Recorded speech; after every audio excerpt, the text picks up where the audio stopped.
Assalamualaikum warahmatullahi wabarakatuh. Dalam kesempatan ini saya akan mempresentasikan tentang pencemaran lingkungan di perairan laut akibat tumpahan minyak di laut.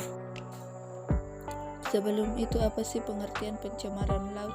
Pencemaran laut adalah masuknya atau dimasukkannya makhluk hidup, zat, energi, atau komponen lain ke dalam lingkungan laut oleh kegiatan manusia, sehingga kualitasnya turun sampai ke tingkat tertentu yang menyebabkan lingkungan laut tidak sesuai lagi dengan baku mutu dan fungsinya. Adapun sumber pencemaran laut menurut Pertamina tahun 2002. Pencemaran minyak di laut berasal dari yang pertama ladang minyak di bawah laut, yang kedua operasi kapal tanker, yang ketiga dock perbaikan atau perawatan kapal, yang keempat terminal bongkar muat di tengah laut, dan yang terakhir adalah kecelakaan kapal tanker. Berikut ini adalah tahapan kegiatan industri minyak dan gas di tengah laut yang memiliki potensi mengakibatkan pencemaran lingkungan di laut. Yang pertama, konstruksi anjungan, yang kedua aktivitas pengeboran, yang ketiga proses produksi dan pemeliharaan, dan yang terakhir adalah transportasi minyak dan gas. Berikut ini adalah potensi pencemaran laut pada operasi produksi dan pemeliharaan fasilitas, di mana kontribusi pencemaran laut akibat kegiatan ini sangat kecil kecuali pada suatu kasus tertentu, misalnya terjadi kecelakaan yang sangat besar seperti sumur minyak blowout. Transportasi minyak dan gas. Potensi pencemaran laut dari transportasi minyak dan gas yaitu kecelakaan kapal tanker, kedua operasi rutin tanker atau pembangunan air bilga, outboard, drift, docking, dan terakhir adalah kebocoran.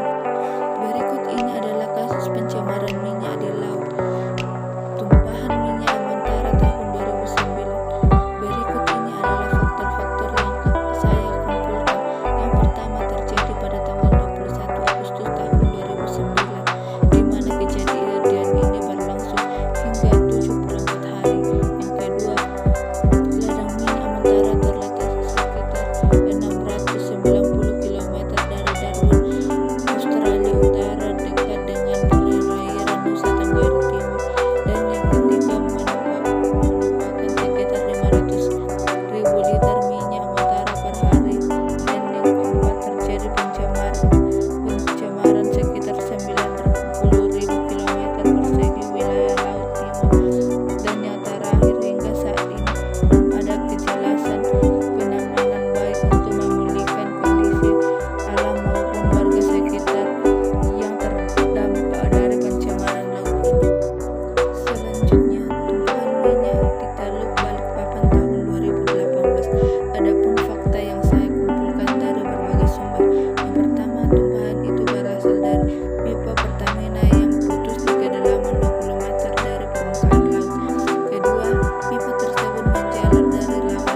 padat hingga mudah dikumpulkan dan disisihkan. Yang terakhir adalah dispersan kimiawi. Dengan menggunakan dispersan kimiawi, yaitu dengan memecah lapisan minyak menjadi tetesan kecil droplet, sehingga mengurangi kemungkinan terperangkapnya hewan ke dalam tumpahan. Contoh hasil presentasi yang saya dapat sampaikan